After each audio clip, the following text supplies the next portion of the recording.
I want to congratulate you and We the World on the 20th anniversary of 11 days of global unity. Together, you, me, and we can create a better world and have fun doing it.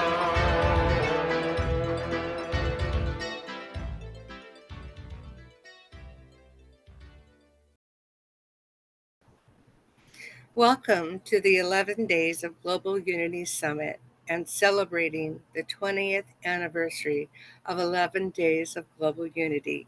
My name is Jana Larsen, and I am the Human Resources Director and the coordinator of the Economic Justice Campaign of We the World, as well as many other things for We the World.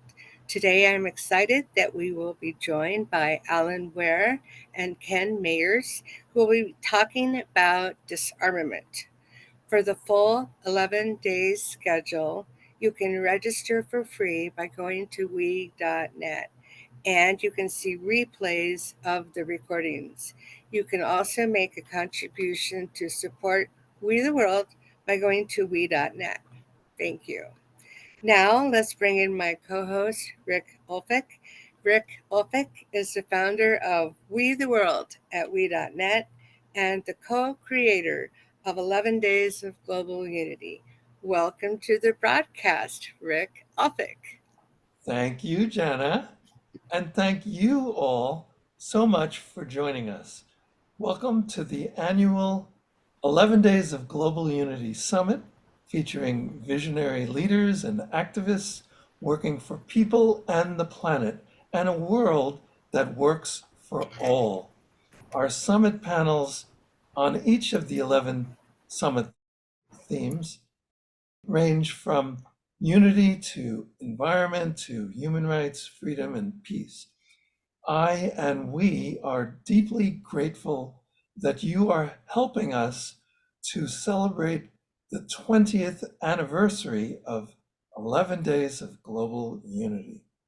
Before we bring on our extraordinary speakers, I want to acknowledge some of our amazing partners who we support and collaborate with during 11 Days of Global Unity and all year round. The UN International Day of Peace NGO Committee, the UN Summit of the Future, the Unite for Peace Coalition, which includes Unity Earth, Peace Week, the Sign Network, One World, We the World, the Deep and Rapid Transformation Convergence at Cathedral St. John the Divine, Pause the World in Times Square, and Pace e Bene Nonviolence Campaign and March.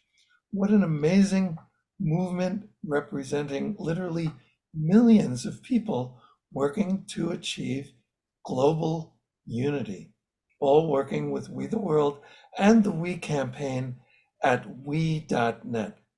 On today's panel, we are discussing disarmament, and now I'm excited that we will be joined by Alyn Ware.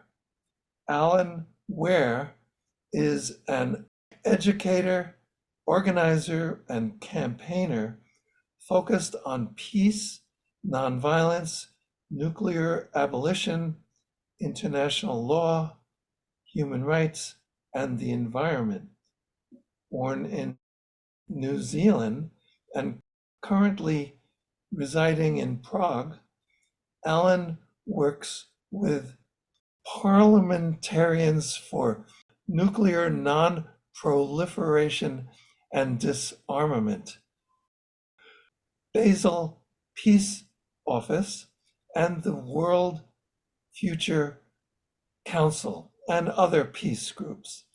And Alyn has been a partner of We the World and a friend for many years.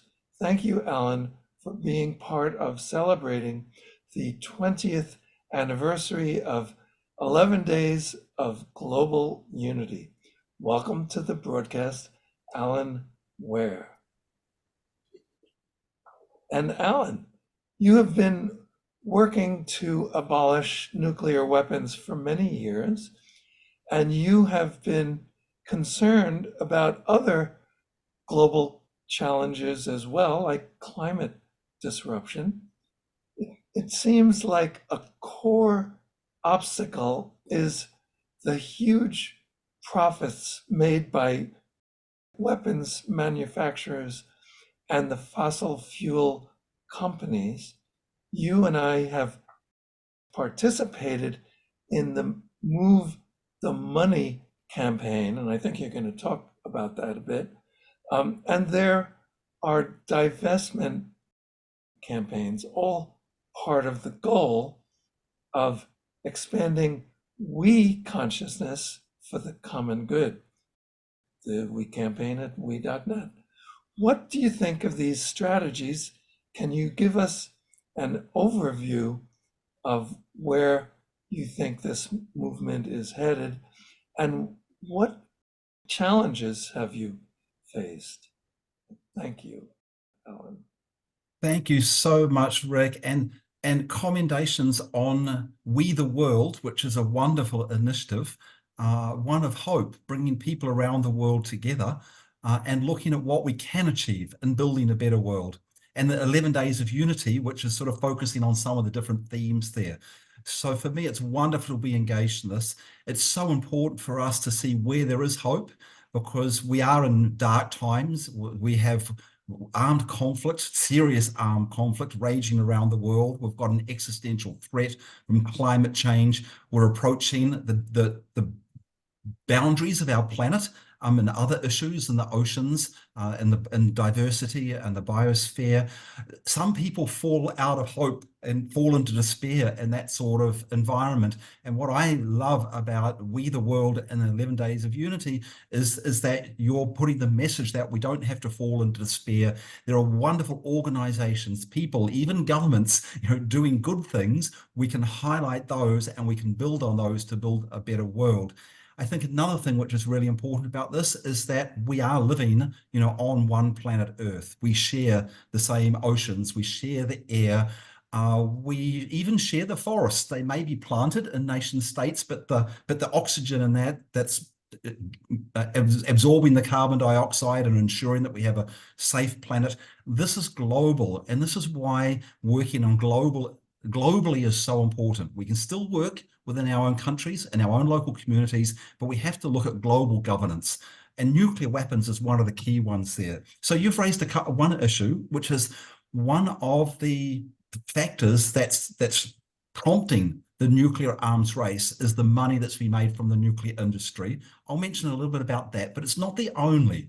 There's also the framework of nuclear deterrence, where people believe that they can have their security met by threatening, the potential aggressor. And so the nuclear deterrence also has quite a strong framing in security policies by the majority of the world. It's the minority of countries, but the biggest countries in the world are the ones who rely on nuclear deterrence. So I'll talk about both. Firstly, the money, and that is an important one, particularly in the US and in France and the UK. The weapons corporations are really powerful. They make a lot of money. It's $100 billion a year, or actually around about 95 billion euro per year is spent on the nuclear arms race. That's a huge amount of money. And those who are receiving that money are very powerful. So they lobby parliamentarians in the UK, they lobby the government in France. The Congress in France doesn't have quite as much say in the decision making, and particularly in the United States, they lobby the congressional members. So to such a degree that when President Obama came forward into the Congress with the New START agreement with Russia, basically getting an agreement to cut the number of nuclear weapons, the entire Republican caucus said the only way they're going to support that is if President Obama spends more money on nuclear weapons. This is how powerful the nuclear lobby is. Even when you have disarmament, they push for more money. So we did a campaign to highlight that called Move the Nuclear Weapons Money. And we've done a number of things. One is to support initiatives like Senator Markey. Senator Markey has put the SANE Act into the US Congress, called Smarter Approach to Nuclear Expenditure. And what Senator Markey says is, even if you support nuclear deterrence, and he's agnostic on that, even if you support it, we don't need to keep pumping more money into it. We have enough nuclear weapons already. You could easily cut certain weapon systems, modernization program, etc. So he's got the SANE Act, and he's also got another one called the HALT Act, which is to actually put a freeze on the nuclear weapon systems. To support that, one, we need to encourage our senators to support, and our House of Representatives in the United States to support the companion bills in each of those. But also we need to publicize this out in the public. So we created 1 million of these. This is $1 million. And when we printed 1 million of these, this is showing what the money is spent on at the moment. Over the next 10 years, $1 trillion will be spent on nuclear weapons. That's 1 million times 1 million. It's a huge amount.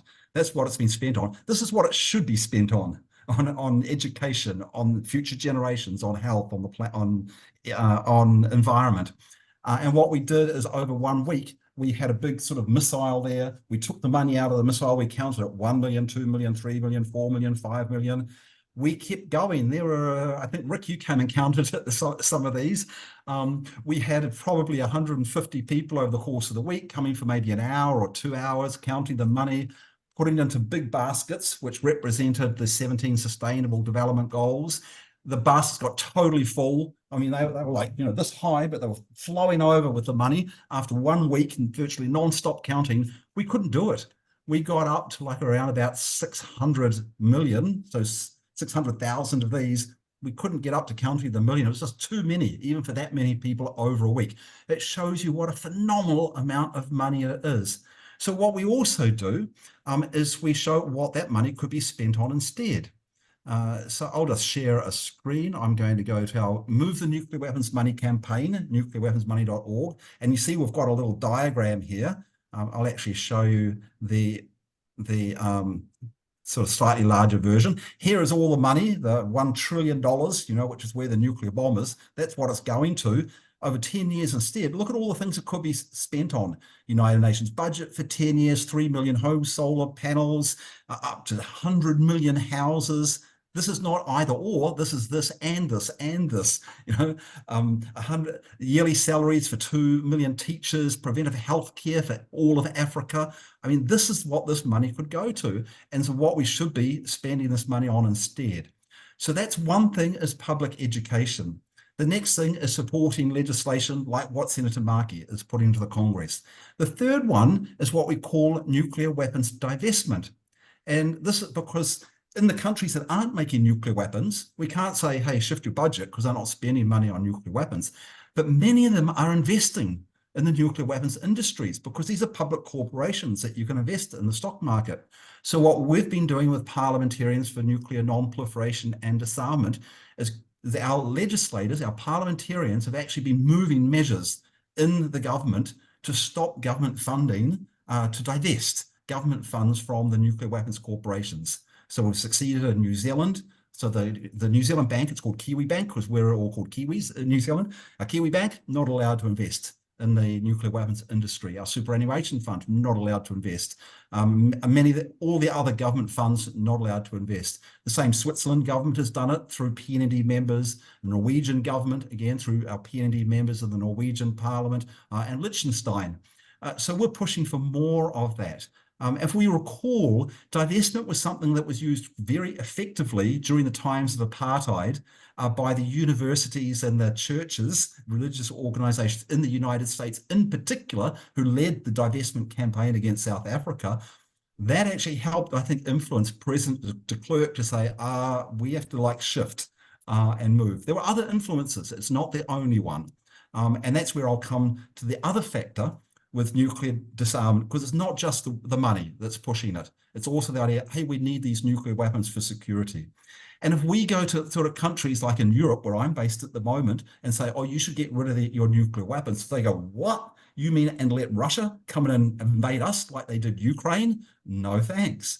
They've got a really valid point. There are aggressive countries out there, and Russia is playing that role at the moment. US has played that role in the past. So it's not just the US, Russia that's an aggressive country, but at the moment, this is one of the aggressive countries that has invaded a non-nuclear country.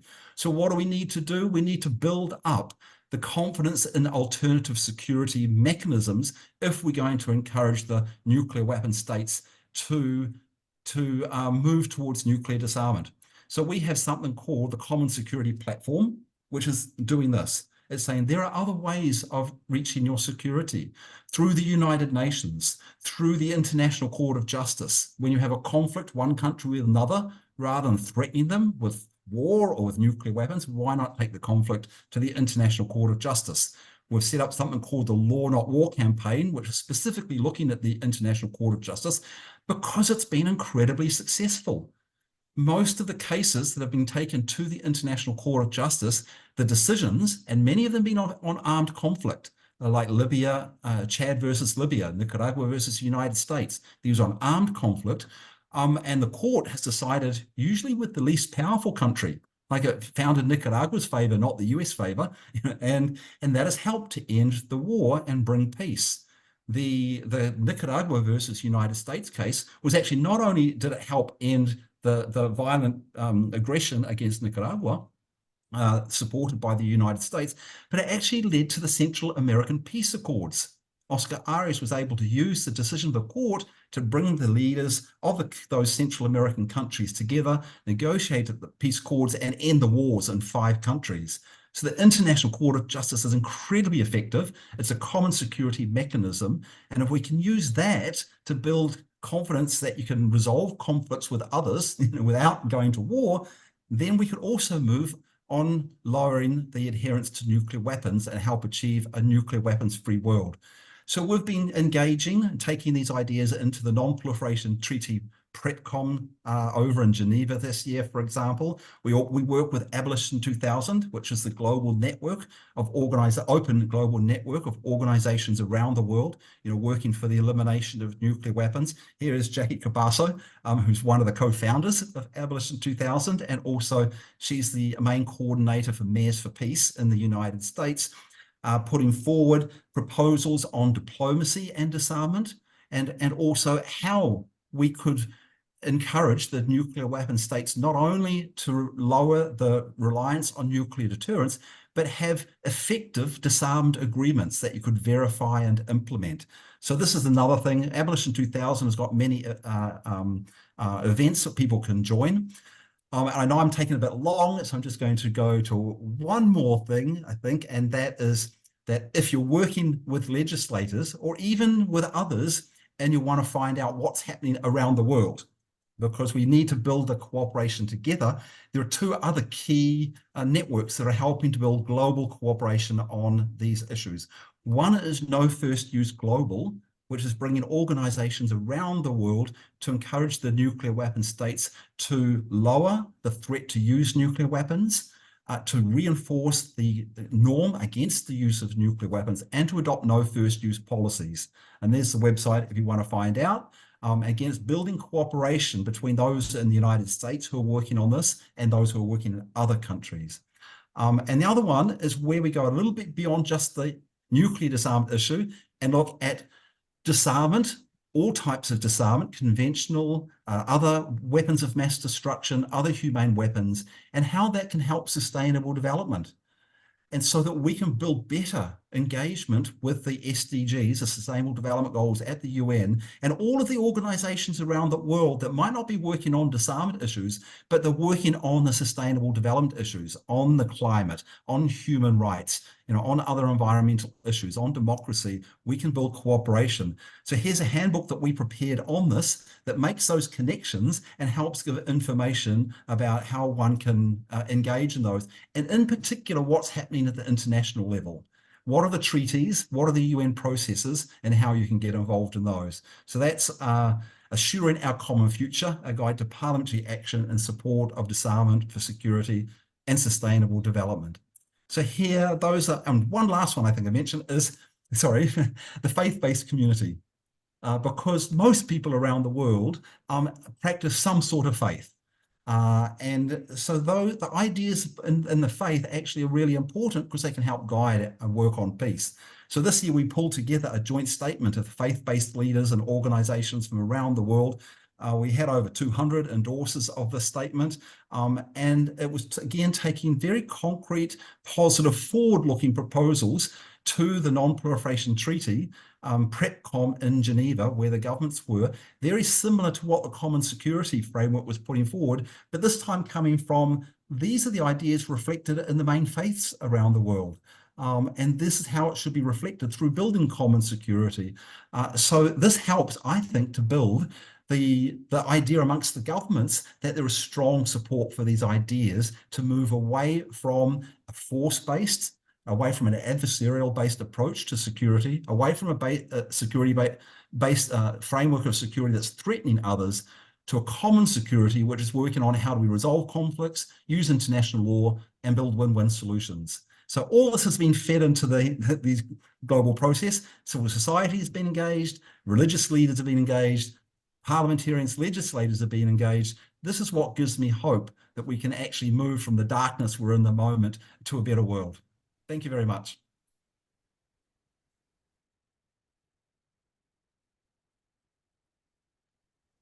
Rick, you're muted. Yeah, yes. Thank you. Thank you, Alyn. That was beautiful. And so two things that I wanted to mention. We the World was a founding member of Abolition 2000. So that's great that we had that in common. And then the other thing is the idea of common security.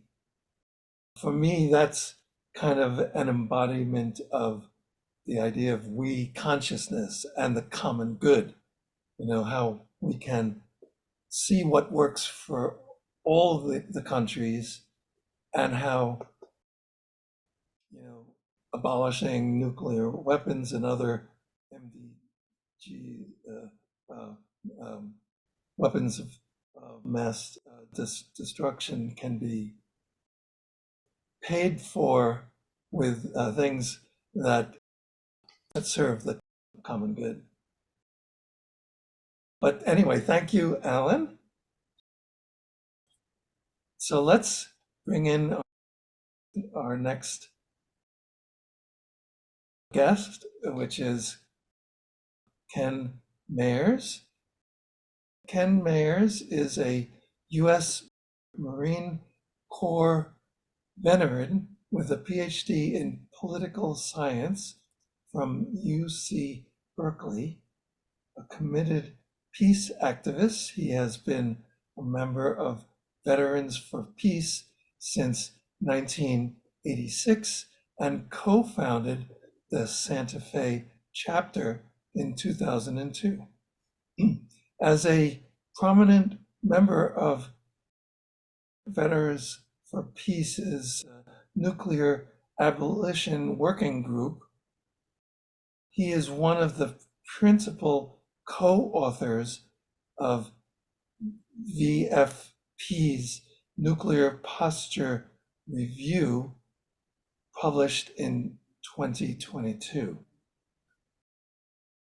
His ongoing commitment to nonviolent direct action reflects his deep dedication to challenging American militarism, both at home and abroad. Thank you, Ken, for being part of celebrating the 20th anniversary of 11 Days of Global Unity, and welcome to the broadcast, Ken Mayers. So, Ken, could you please share with us your work regarding disarmament? Do you have any responses, hearing what Alyn had to say, and what challenges have you faced doing this work? Well, thank you very much, Rick. I greatly appreciate this opportunity to be part of the 20th anniversary celebration for We the World.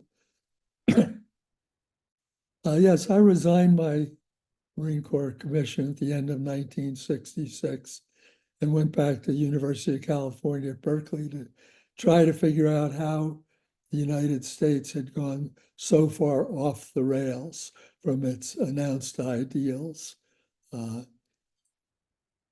What I discovered over the years, that Michael Moore summarized it very nicely. It's the combination of greed and the manipulation of fear are what have moved the United States to a point where our military expenditures are greater than those of the next 10 countries in cumulative. And that includes several of our allies. We're 3 times as much spending on weapons as China, much more than that relative to Russia.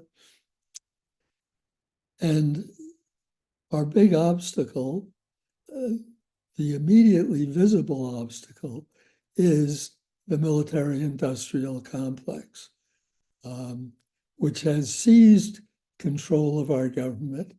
Our government really is a military-industrial complex wearing the clothes of a democracy.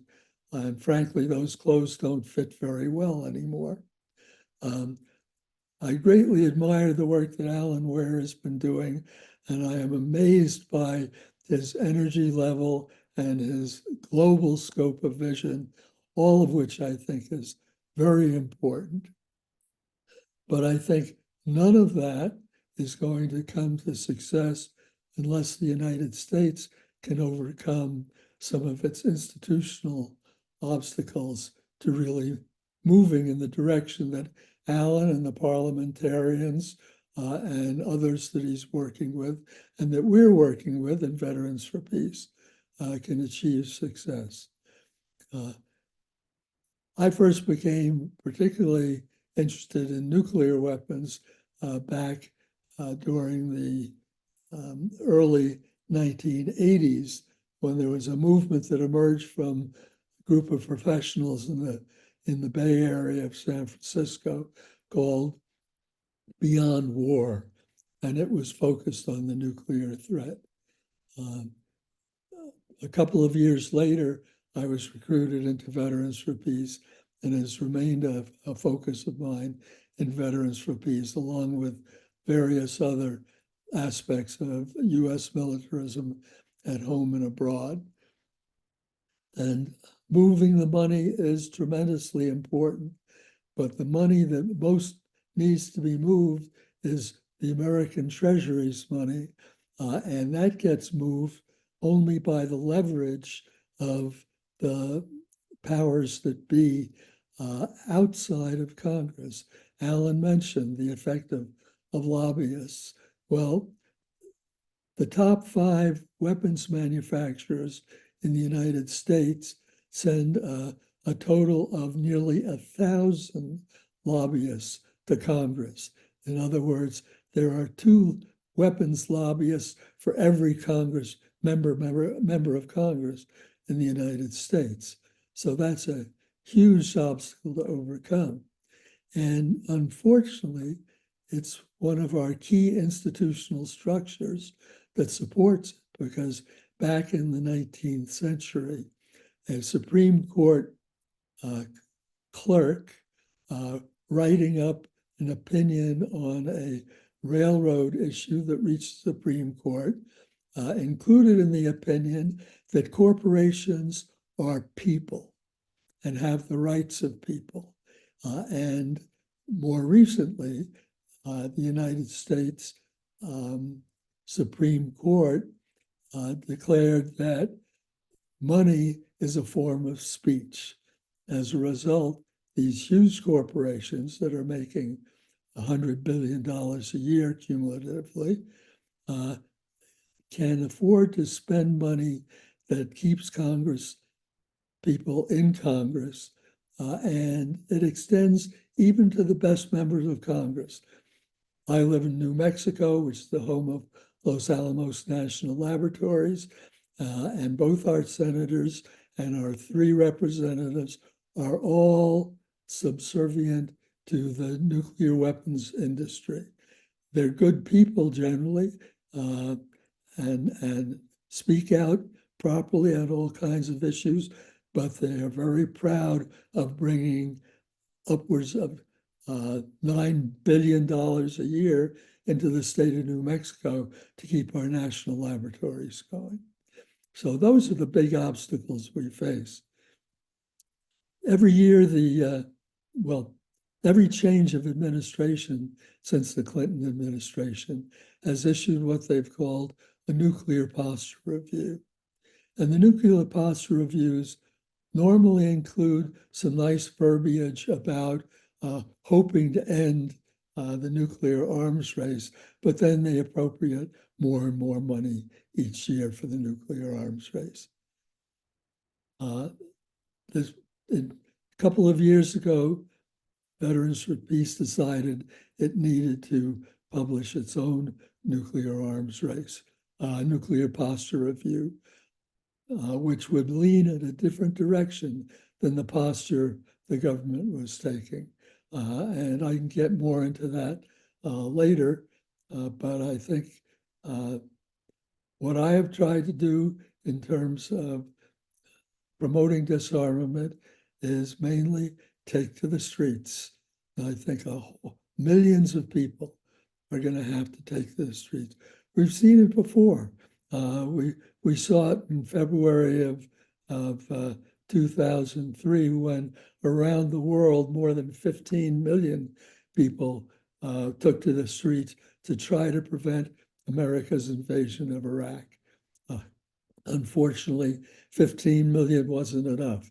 I think it's going to take tens and tens of millions of people in the streets to bring about the unity that among our governments that I think is felt by the unity of most people in the world. I'll leave it at that for the moment and be happy to engage in further conversation. All right. Well, thank you so much, Ken.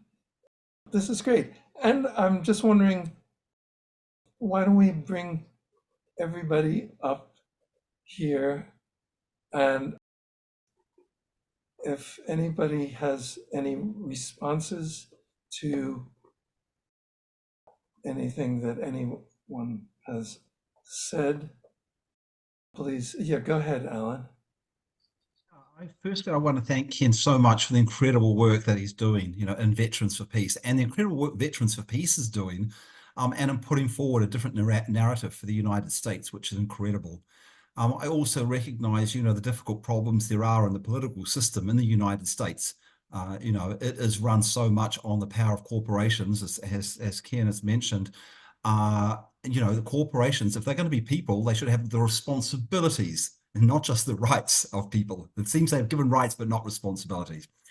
That being said, there are also problems with other governments. Russia at the moment is really difficult for anyone in the peace movement to do anything. I mean, most of my colleagues in Russia have had to flee because otherwise, if they try to speak out, they'd be put in prison or they'd be conscripted, into the army to fight against Ukraine. So in the United States, I think there's a bit more of an opportunity to speak out than there is, for example, in Russia at the moment. Regardless of that, and regardless of what the regime is in China or in North Korea or in India or France or the UK, we can criticize all of the governments, of the nuclear weapon states. But the thing is, I don't think that should stop us from being active. I don't think we should think we have to wait until we have perfect political systems to take action. And I think we can still have impact. And the impact is not just in the nuclear weapon states, it's also in the other countries. So, for example, I come from New Zealand. We were under a nuclear alliance, the ANZUS, Australia, New Zealand, US. We realized in New Zealand, we can't change the US, but we can extract ourselves from that nuclear alliance. We don't have to wait for the government in the United States to change and allow us to do it. The United States government did not like it. In fact, Ronald Reagan put a boycott on New Zealand, economic boycott, and tried to undermine our government when we banned nuclear weapons, but we still did it. And not only did we do it in New Zealand, that encouraged regional nuclear weapon-free zones. So we have Latin America, we have the South Pacific, we have Southeast Asia, we have Africa, Central Asia, are all now established as nuclear weapon-free zones, placing more and more restraints, on the nuclear countries, but also changing the narrative. The idea of creating nuclear weapon-free zones is saying we can have security without nuclear weapons. We do it on a cooperative basis by having a regional zone. We can work out our conflicts with each other without relying on nuclear weapons. So we don't have to wait for perfect governance in the United States or in Russia or in France to take forward some of these actions. Most important, I think, is make better use of the United Nations. People tend to forget about the United Nations, or they succumb to the propaganda that's fed by the corporations, and the right wing against the United Nations. If there's any tiny little flaw in the United Nations, this will be blown up. It's huge. It's like how bad this is. Like, for example, after, when the United States led, a war against Iraq, and then after that there was reconstruction, there was so much corruption from the United States corporations that were involved in this. They made so much money out of that war. No one said anything about that. But when there was some sort of backhand deal with someone in the UN that helped to facilitate a process, but didn't go quite through the right channels, suddenly the UN is corrupt. And it was a tiny little flaw, nothing big. Meanwhile, all these US corporations were like doing backroom deals to make mega bucks, out of the war. But no one was pointing out that the US corporations were, they're all, but the light was shown on the UN. This is part of the problem. It's the same. The International Court of Justice has been so successful, like most of the cases that have been, and most of them have been less powerful countries beating more powerful ones, like Nicaragua versus US or New Zealand against France over the nuclear tests, and we've succeeded. But do you hear people saying how wonderful the International Court of Justice is? No, the propaganda against it by the corporations who don't want to be bound by it, or the governments who don't want to be bound by it, is saying, oh, it's useless. It doesn't have an enforcing power, so we're not going to pay any attention. So my message is, don't take these barriers, these little problems in governance as a reason for not taking action. You can take action. There's often, ways of doing this. And even within the United States, there are in the government, this is made up of people, and there are good people, who are working in the State Department, for example, who want to make a difference. And I remember, when the Bushes were in power, we actually had some really good people working in the State Department and in the US mission to the UN who were feeding us information. Now, they probably shouldn't have been doing that, but they were feeding us information so that we could actually be able to counter some of the bad things that the Bush government was doing, or find out who to speak to or how to take things forward. This was even during, these difficult governments. The same with Trump. It was much more difficult, though, because Trump was trying to get rid of so many decent people in the State Department and in the judiciary and stuff. But there were still some people who stayed in there who were actually good people. So you got to find your allies. Even within the United States government is not just one mess of everyone with the same perspective. There are people who go in with good intentions. They believe the US Constitution. They want to make a difference. They're stuck sometimes with really bad presidents, or other problems. And as I said, the same is also with many of the representatives to the United Nations. Sometimes you'll find a UN ambassador or a counselor there who publicly they can't say anything against their government because they're not allowed to. But get them privately, they will feed you information to help move things forward, even though it might not be the best thing for like their current government. They're thinking more of what's the best thing for their country and their people, which is different to what's the best thing for the bad government that might be in power at the moment. So I've gone on for quite a bit, but I was just saying there are many opportunities to take things forward, even in difficult times, even when we have difficult governments, and we shouldn't push the narrative that we have to wait for a better government to take forward these ideas. Yeah, I think so. And it's so good to hear a positive attitude and message about this. Go ahead, Ken. No, I couldn't agree with you more. I mean, it's absolutely true that we have to take every avenue we can find to move forward. I mean, one of the avenues that I've taken a number of times that most people don't want to. I'm in a position where I feel I can afford to. And then there's civil disobedience, nonviolent direct action, getting arrested, trying to wake people up. Letters to the editors, tremendously important. All the research shows that letters to the editors, the most read pages in newspapers. Getting on the air whenever you can. I'm going to be on a radio program next week, and going to be talking to a group of Quakers the following week. And every time we have a chance to promote an alternative view, it's important to do so. I often use the metaphor of the Grand Canyon. We're the drops of water, and the challenge is to dig the canyon, and it's going to take a lot of us. And so I would encourage everybody to explore every avenue you can to make the change. Here in the United States, for example, there's a growing movement called Move to Amend, which would amend the Constitution to remove corporate personhood. There would also move to amend the Constitution to explicitly state that speech is human speech. Money is not speech.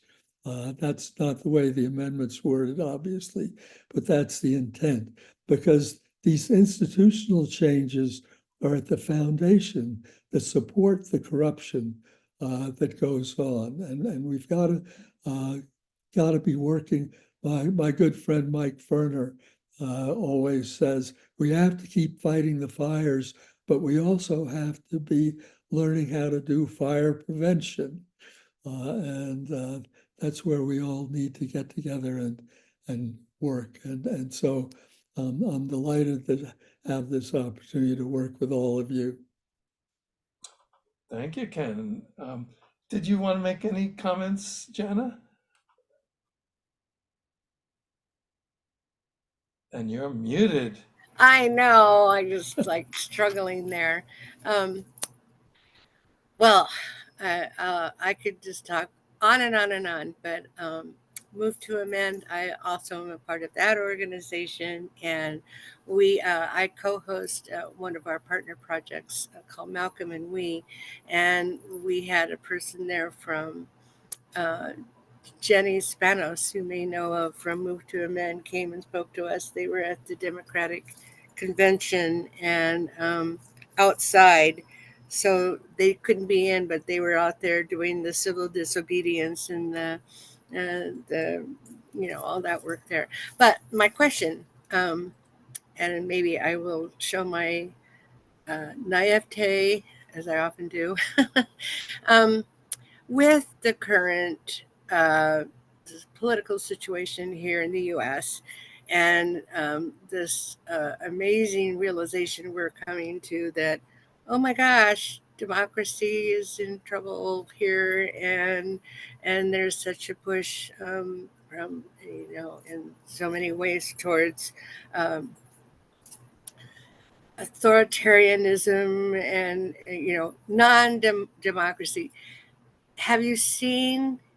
I mean, you're recounting examples of hope, but are you seeing a real pushback in the work when there is such a global kind of like movement towards going backwards?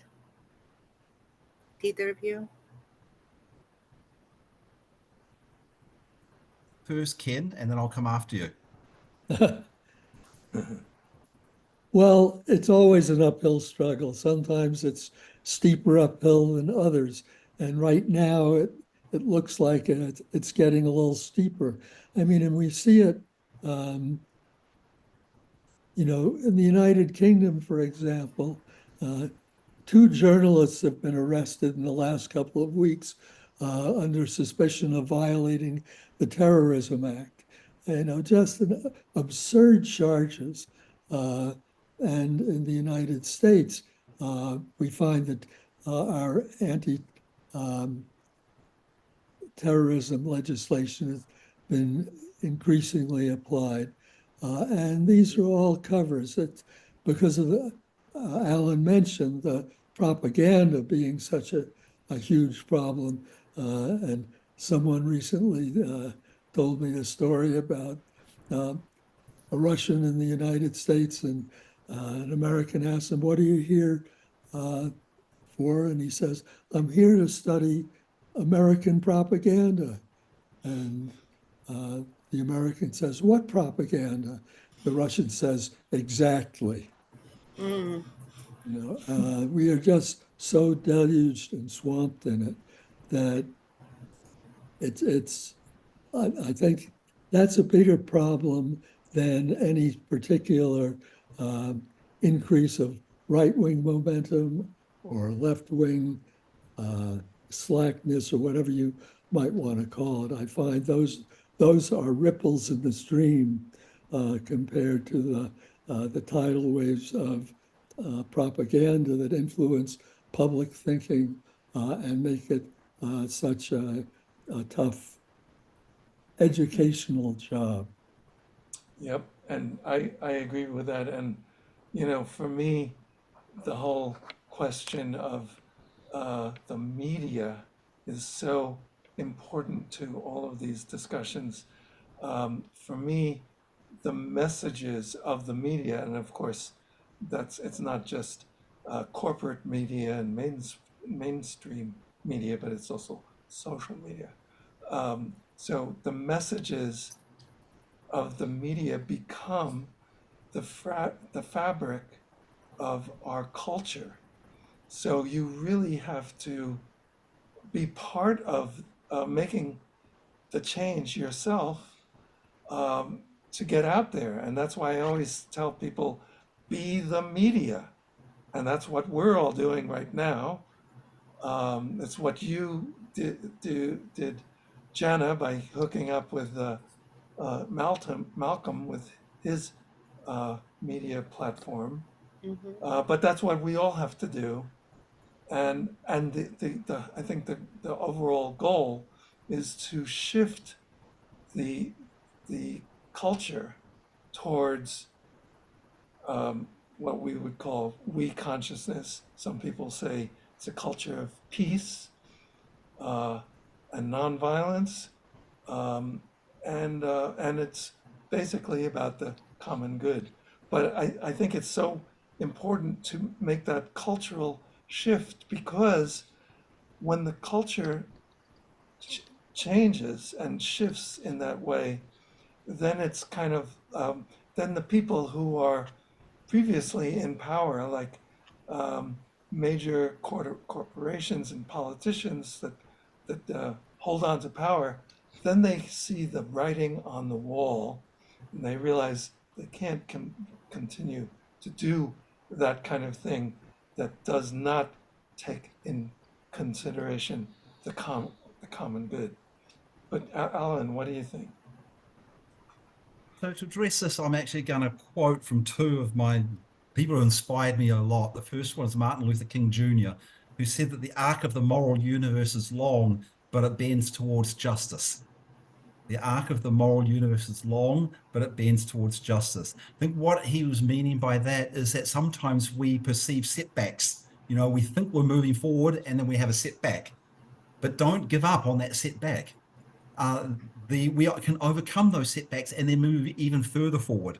And I think of an example. This was a maths example in one of my classes, and there's a frog, down at the bottom of a 30-foot well, and the frog wants to get to the top.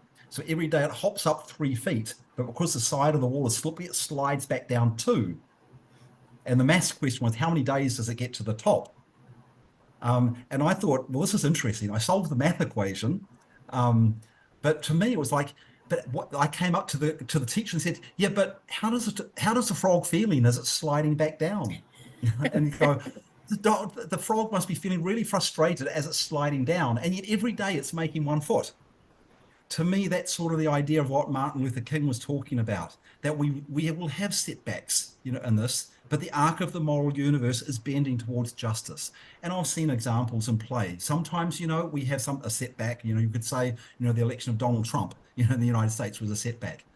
We had the opposite over in the Czech Republic. We had a president who was horrific, a very Donald Trump-like person, very transactional, no concern for human rights, no concern for the environment, just trying to get as much money for his business cohorts, lots of corruption, very similar to Donald Trump. But the people got sick of him and threw him out, and we now have an incredible president who is sort of like democracy has sort of come back, I think, to the Czech Republic. I see elements of this sort of also in the United States. Trump tried to destroy, the judicial system, tried to bring in total corruption. He was totally appointing his own friends, trying to make business, when he was the president. And then when he lost, he tried to thwart the system and call on his Republican friends to say, hey, the election was a fraud.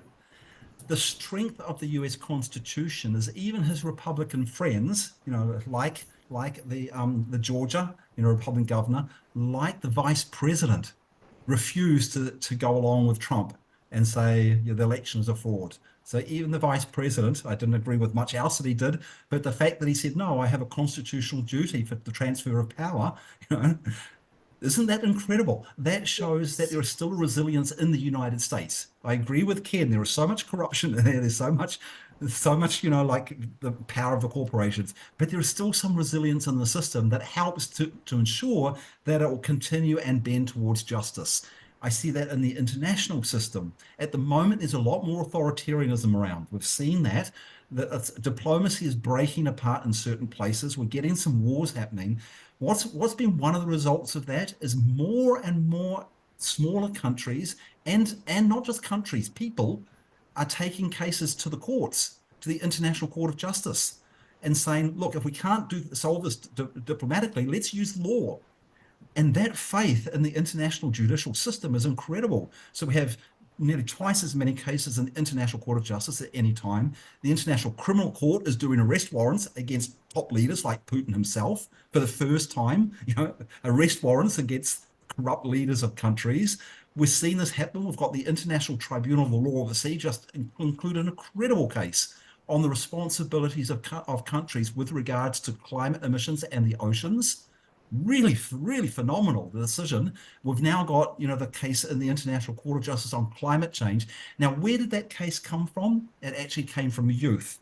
And now I'm going to come on my next quote, which is from Margaret Mead, Margaret Mead was a wonderful anthropologist in the Pacific Islands, was looking at societies and how they can work and how they don't work. And she said, never underestimate the power of a small group of committed people to make a positive change and in fact, that's what ever does. If you've got a small group who are working with a strong ethical focus, that is an inclusive, that is bringing truth, justice forward in a framework that can be effective. We saw that with a small group of Pacific Island students who said, this is climate change. The oceans were washing over their islands. They were at high tides. They were watching their furniture like just washed out to sea. And they go, we're losing our countries. What can we do? The governments aren't doing enough. Climate change convention, COP, they're not doing it. They're just like coming together, doing talk shop and doing nothing. We have to put the law onto them. This is a case that they have legal responsibility to protect the planet for future generations. They're not doing it. How can we get this evident? We take it to the top court in the world, the International Court of Justice. They were the ones who launched this, and now they're in there. Now they've got this incredible case in the court, which everybody is watching. The most countries participating in any court case ever, 96 countries put in written submissions to the court. What this is showing is that countries by themselves feel strapped on climate change. They may want to do something good, but if they do something good, put in more constrictions on carbon emissions, but their neighboring country doesn't, then it puts more costs on their products, so they can't compete. How do you address that? You don't give up. You don't say, oh, we're going to forget. Some do, Trump did. Let's give up on the Paris Agreement. You have to bring in global governance. And so that's why the International Court of Justice will then bring in what are the obligations of every state, and that will help the countries then cooperate better. Because if you're in a government that wants to do something, at the moment, people say, we can't do that because, the other country's not going to do it. But after the decision from the court, you can say, actually, that country's going to do it too. And they have to because of the decision of the court. So this is incredible. That's why I'm saying young people have taken up this idea from Margaret Mead. They've just started doing things in small groups, and these groups have multiplied. Fridays for the Future just multiplied. And they don't come in with the blinkers of where they grew up or who are their immediate neighbors, because they're on their smartphones, like connecting with young people all over the world. They don't mind, if they're talking one day with someone from Iraq and another day with someone, from Moldova and another day with someone from New Zealand. It's like, hey, we're sharing this one planet. They perceive this, they know it, they live it, because that's the environment that they're in. So even though they're not the mass, these small groups of youth are multiplying and having incredible impact in all that they're doing. So that's, again, for me, what gives hope. Even in these times of greater authoritarianism at the top, you've got all these small groups coming together that aren't held back by this authoritarian regime. They find other novel ways of getting around it and cooperating, taking things forward at multiple levels, and that gives me hope that we can succeed. Definitely. Thank you, Alyn. So I have one last question for all of us. Can we have a call to action? How would you like people to take action? And Alyn, why don't we start with you, and we'll just go around. We came up with a simple one. I'm just going to find where we put it. There it is. We came up with this one in 2020, but it's still relevant, so we've just kept it open. And we're still gathering endorsements from around the world, and we're presenting at various different conferences, UN conferences and things like this. We the peoples, it resonates very much with we the world. Exactly. Protect people and the planet, and appeal for a nuclear weapon-free world, but connecting the abolition of nuclear weapons with support for public health, COVID reconstruction, climate sustainable development. It's very small. It's just got 3 points. Affirm that a nuclear war cannot be won and must never be fought, and so therefore stand down the nuclear forces. Commit to achieve the total global elimination of nuclear weapons no later than 2045, the 100th anniversary of the UN. So even if at the moment you think we need nuclear weapons to protect yourself, you've got a little bit of time to work out common security alternatives. And immediately cut nuclear weapons budgets if you're in a nuclear weapons state, or stop investments in nuclear weapons all over the world and put these investments and money into these better things. So it's a simple call. It's something I think people anywhere in the world can endorse. We've already got thousands endorsing it. Along with endorsement, we ask people to give also like a little quote, and we have a whole lot of their quotes. Do I have them listed here? We have heaps of quotes. There's many of the people. We have a whole lot of quotes there, just so it makes it personal also, and then we can use those quotes, put them up in social media, so people have their own expression as well. So that's sort of a call that we would encourage. Great. That's a great call. And Ken? Yeah, I'll share my screen for a moment also. Oh, good. At Veterans for Peace, we've, as I said, published a nuclear posture review in which we propose a posture that leans away from war instead of toward war. And we did it in 3 stages. The first being changes that the United States could make unilaterally without having to involve any other countries. These are internal decisions. Then the second step would be negotiations for nuclear disarmament, which obviously include others. And the third step is implementation of treaty obligations. But like the call to action that Alyn just mentioned, these are long-range, hyper-ambitious proposals. At the tactical level, this was addressed obviously to my fellow citizens, really what Americans could do. And first I'd suggest downloading our nuclear posture review and sharing it and using it in your activities against for disarmament.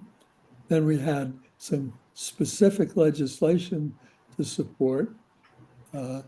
Eleanor Holmes Norton in the District of Columbia has introduced this legislation or very similar legislation every year since the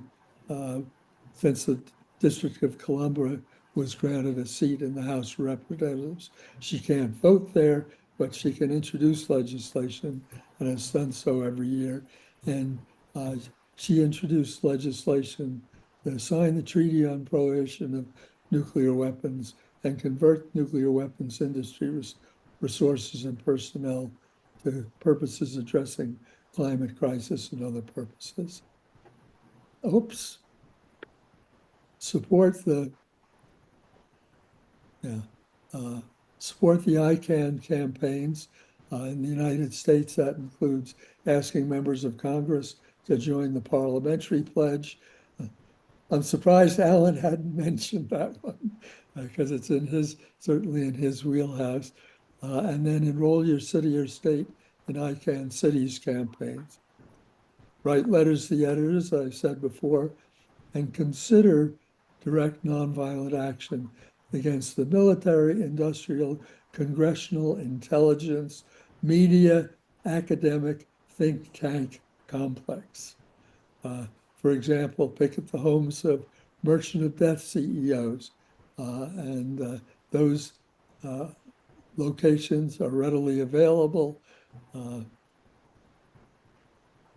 And these folks, these merchants of death, are sociopathic criminals and deserve to be regarded as such. Yep. So with that, I'll stop screen share. Okay, thank you. Oops, it's Ken? down here. Yeah. Well, I Thank you. think I'm going to keep on doing what I'm doing and keep networking and keep going to meetings and bugging them to come and join us. Keep connecting the dots and signing petitions, and I guess I should get into letter writing to editors. Anyway, I mean, I just want, I want a feeling of hope to go to more people, because there is a reason to hope. There's a reason to despair, but that doesn't get you anywhere. But hope, being hopeful does. And I know from doing our Global Unity calendar and meeting all the people that I'm meeting and bringing them in to be on Malcolm and We, and Alyn has. Rick's going to on next week, and Ken, I'm going to bug you about that. So that's what I'm going to do. Just keep on being hopeful and hope that other people catch the bug. Okay, sounds good. And for me, it's kind of like what Jana is saying.